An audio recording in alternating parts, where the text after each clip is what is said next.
Hello, everyone. Welcome to the Dr. Inia Desnia show. Of course, this is where I give tips and just advise SMEs to thrive, how to thrive. Of course, this is for educational and informative purposes only. That's my disclaimer. So it's very important for you to also work with a professional, right? And of course, if you don't have a professional, right, yours truly work with you. That's my website. So navigate from there and connect with me for consultation. Thank you for being here. Again, a very quick, interesting topic. Um, and my topic today is how, or though I would put it as importance of due diligence in a business. Importance of due diligence. Now, what is due diligence? I'm sure maybe you've heard that before. What is due diligence? I would say in layman's terms, is just to make sure that you check and analyze anything that you're using for your business, whether it's buying a business or hiring somebody, you do your due diligence. Because at the end of the day, right, you don't want to be found liable, right? You can't say, of course, we know that ignorance is not an excuse, right? So you can't say that, okay, I didn't know, right? So you have to do your due diligence. And I'm just going to highlight some examples of due diligence that would actually protect yourself and your business. Of course, we know that when you have a limited liability company, right, you have some kind of protection from you as a business owner, but you don't also want your business to be sued. You don't want to have liability and have to pay, your business has to pay for all those kind of stuff, right? Things that could have been avoided. So let's look at a couple of ways that liability or due diligence is actually necessary, right?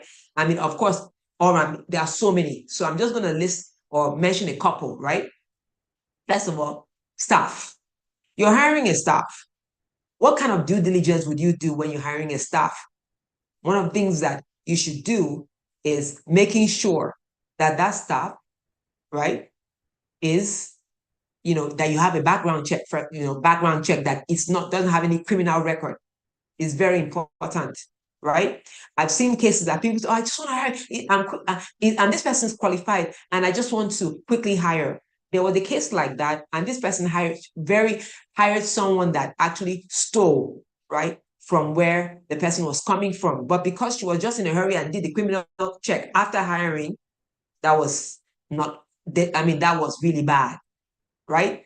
So, I mean, of course, this kind of person could even have taken records and done something with the records. I mean, it could be records if the person is working in a medical practice, the accounting office, or some place where there's personal records, right? That's not somebody that you want to have in your company, because at the end of the day, the company will be liable for any issues or anything that the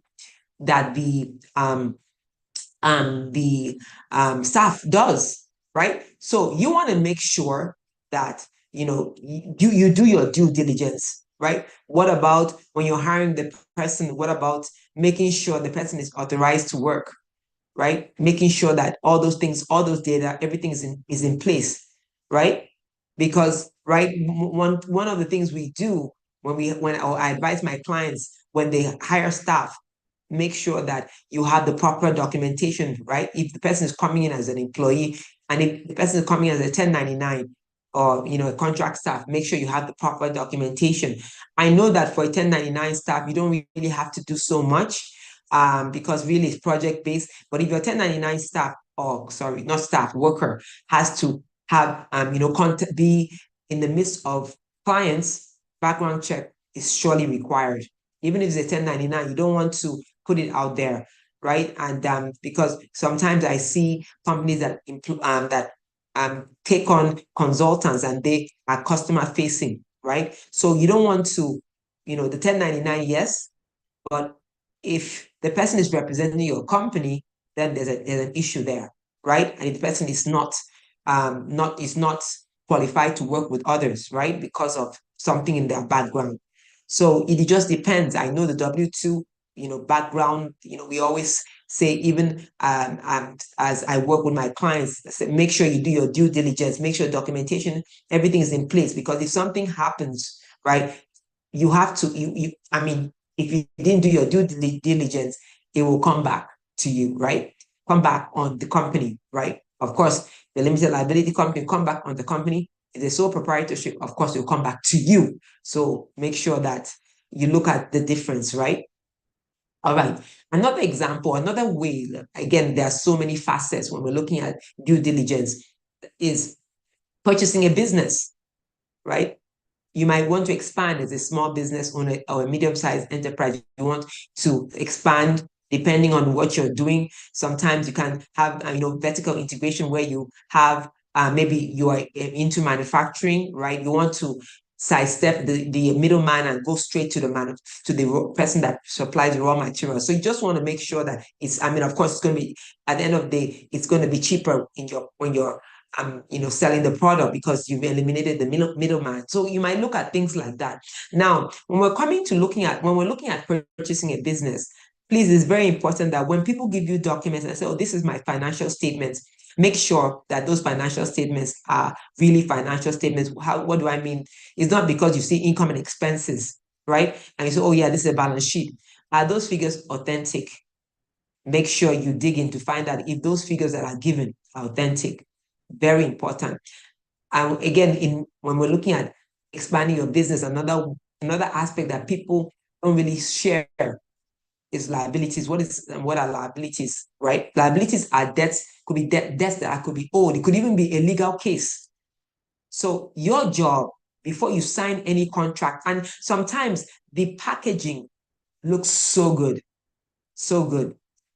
And that's why I encourage anyone that is a small or medium-sized enterprise or anybody or business that wants to expand to please work with a CPA. And if you don't have a CPA that you're working with, I always say, please, that's my website, connect with the platform and get to connect with me or my practice, because if you commit to something that is inaccurate and you say, oh yeah, I'm signing a document because it's very cheap, at the end of the day, liabilities, when you sign a document, you actually have to pay for those liabilities because you bought the company. And if you don't structure it well, you're buying the assets and the liabilities, the entire company. So there's a way you have to structure it, or, entire business. Some people want to hurry.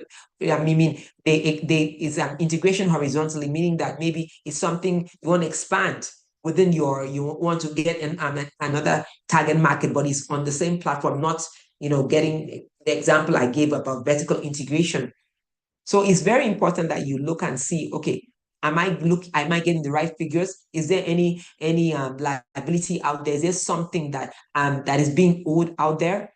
Your job is to do your due diligence. And again, I know this is not your area. I know that, yes, you might say, okay, the business is your area, but buying the business is not, right? So there are things that you have to dig into, and it's okay to use a professional, right? It just depends on what you're looking at. Is very important, because at the end of the day, you might think that it's a cheap business or cheap pricing. You run and go and buy that business, and at the end of the day, you have liabilities, people, that you have to pay, which is an addition. It becomes additional cost to you. And the one that is so bad is that the figures that they gave you are inaccurate. They are just giving you, and you get so excited. Oh, the financial statement, profits are being made. Very good. Profits are being made. But are those financial statements, are the expenses that you're seeing, the profit, the income, are they actually real? So many instances that people present fictitious financial statement in a purchase, right? When people are purchasing businesses. So I would say that, I know I mentioned again due diligence, right? And going back a little bit, when I talked about the employee or the contractor, please don't rely on what that person is saying and say, oh yeah, I'm going to put that person as a contractor, and because the person said I should put the person as a contractor. It doesn't work like that. Your due diligence is to make sure that that person actually qualifies as a contractor, right? Again, there are processes that CPAs follow. We follow, right? That's our job, to make sure that you are compliant, right? When it comes to things like that. All right. So generally, make sure, again, due diligence, just to emphasize, very important. It saves you tons of money. And then, of course, it won't come back to bite you in liabilities. And also because, again, incorrect classification can actually also be an issue of your staff, right? Not having the right documentation for your staff can also be an issue.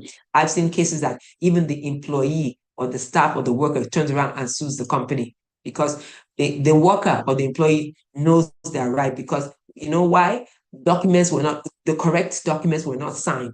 People employ people without having employment contract, very solid employment contracts. They don't have that. Oh yeah, I know, I've known this person forever. That's not due diligence. So you want to make sure that you protect your company, right? I always say it's very easy. I mean, it's very hard to build, but it's easy to break your company just like that. It can destroy your company because of not following the compliance part of it, doing the right thing, doing your due diligence. All right. So I hope I've been able to share something today, and hopefully, again, educative is for educative and informative purposes only, but at least that information is out there. And of course, again, please reach out to us if you don't have a CPA you're working with. Thank you for being here. Bye for now. See you next time.